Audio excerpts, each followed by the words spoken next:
पार्थ, आत्मा को न कोई शस्त्र काट सकता है, न उसे अग्नि जला सकती है। इसको जल नहीं गला सकता, न इसे वायु ही सुखा सकती है।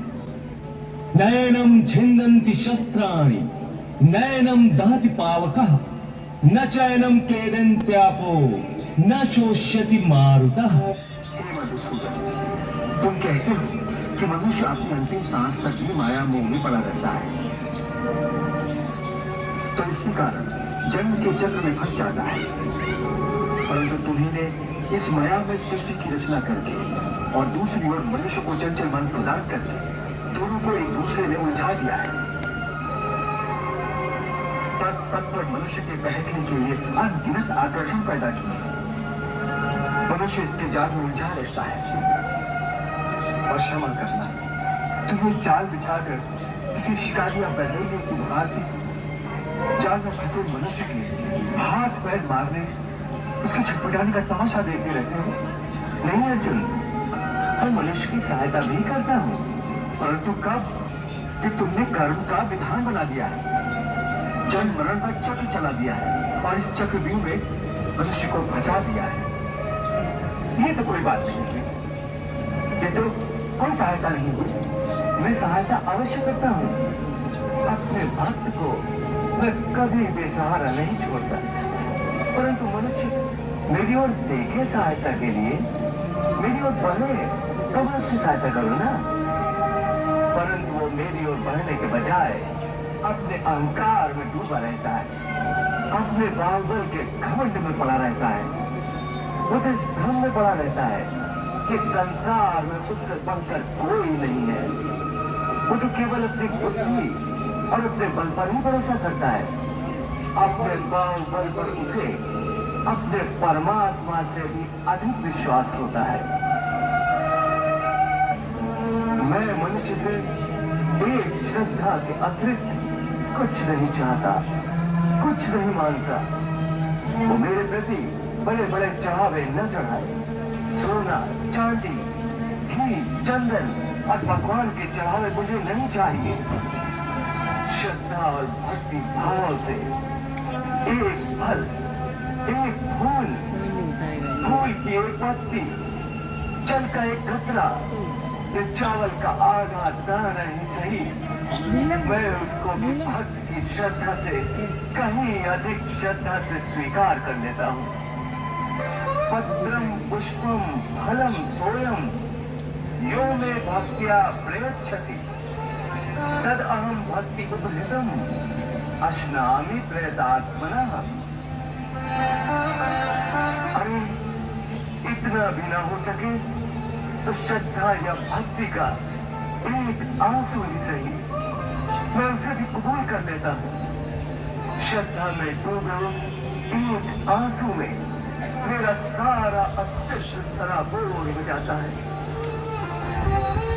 भक्ति अथवा पश्चाताप का ये आंसू चाहे लाखों पाप करने के बाद अंतिम क्षण में क्यों न बहाया गया हो, मैं उस अनुपम भेद को भी स्वीकार कर लेता हूँ और मनुष्य के सारे पापों को उस आंसू से धोकर उसे नवजात शिशु की तरह निष्पाप कर देता हूँ, उसका कल्याण करता हूँ, उसे मुक्ति देता हूँ। केवल एक फल, फूल या पत्ती को अर्पण करने पर ही मुक्ति दे देते हो।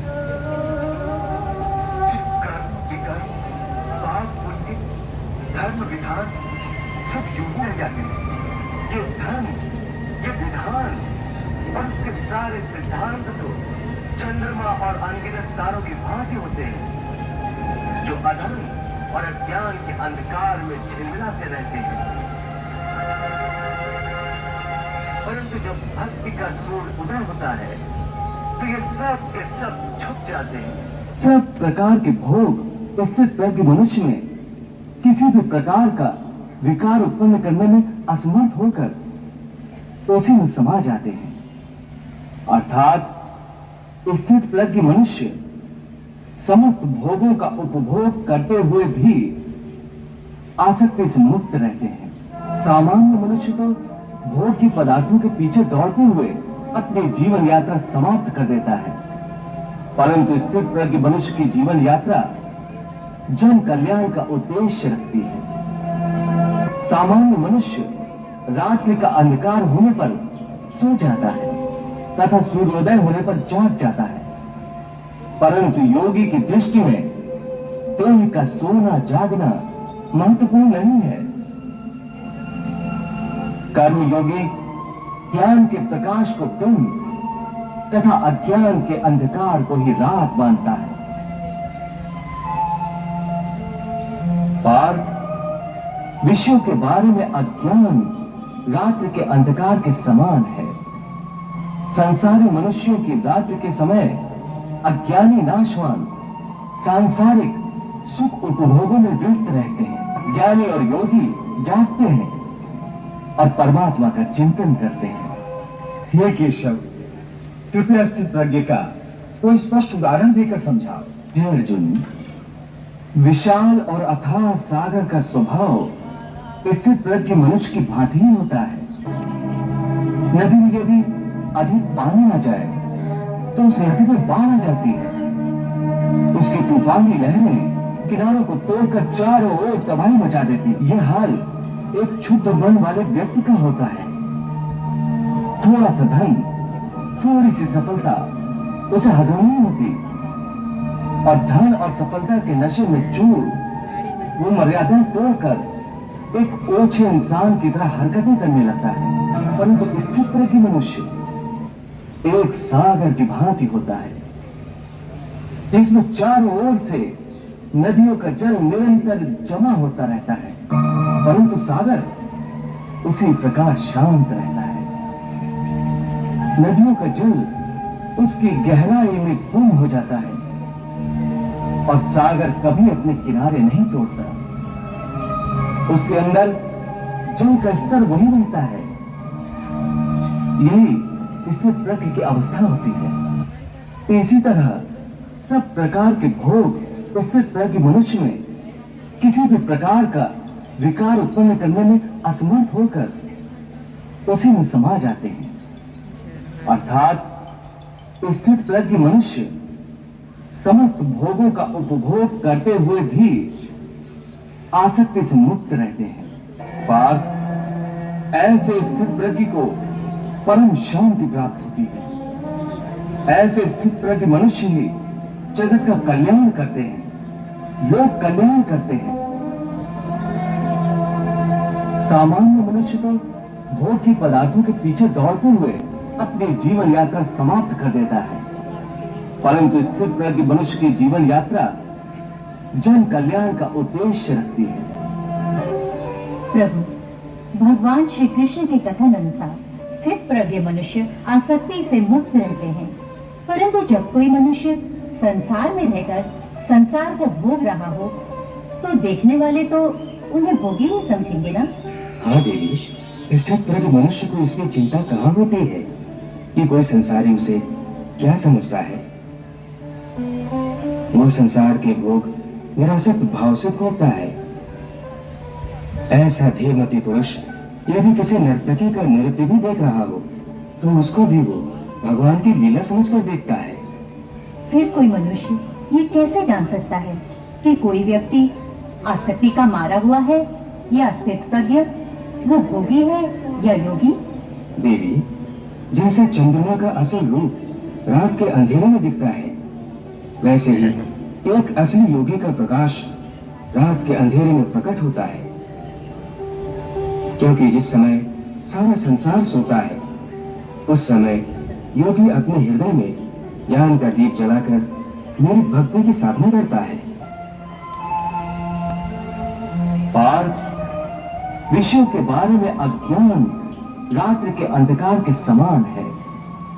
संसारी मनुष्यों की रात्रि के समय अज्ञानी नाशवान सांसारिक सुख उपभोगों में व्यस्त रहते हैं। ज्ञानी और योगी जागते हैं और परमात्मा का चिंतन करते हैं। हे केशव, जैसा कि तुम कह रहे हो, ज्ञान योग कर्म योग से श्रेष्ठ है, तो फिर तुम मुझे कर्म करने और युद्ध करने का उपदेश क्यों दे रहे हो? मुझे संहार करने की प्रेरणा क्यों दे रहे हो? पार्थ, मैंने ये तो नहीं कहा कि ज्ञान योग कर्म योग से श्रेष्ठ है। मेरे कहने का अर्थ ये नहीं था। तुम्हें धोखा हुआ है।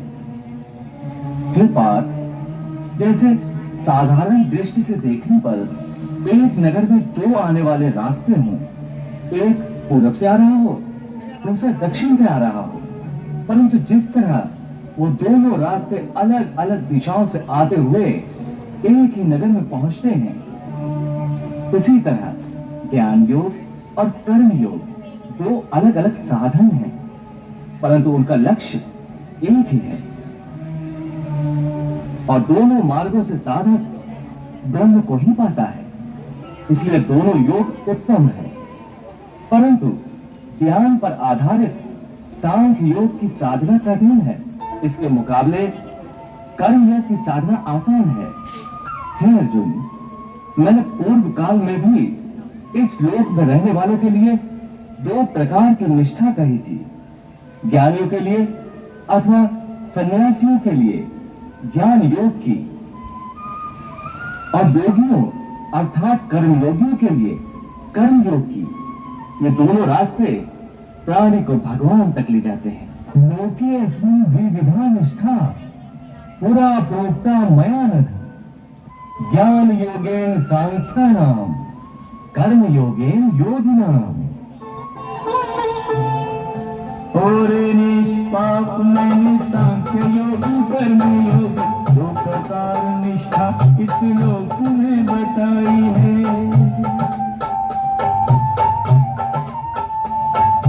सांख्य योगियों की निष्ठा का आधार ज्ञान योग, निष्ठा योगियों ने कर्म योग ही से पाई है।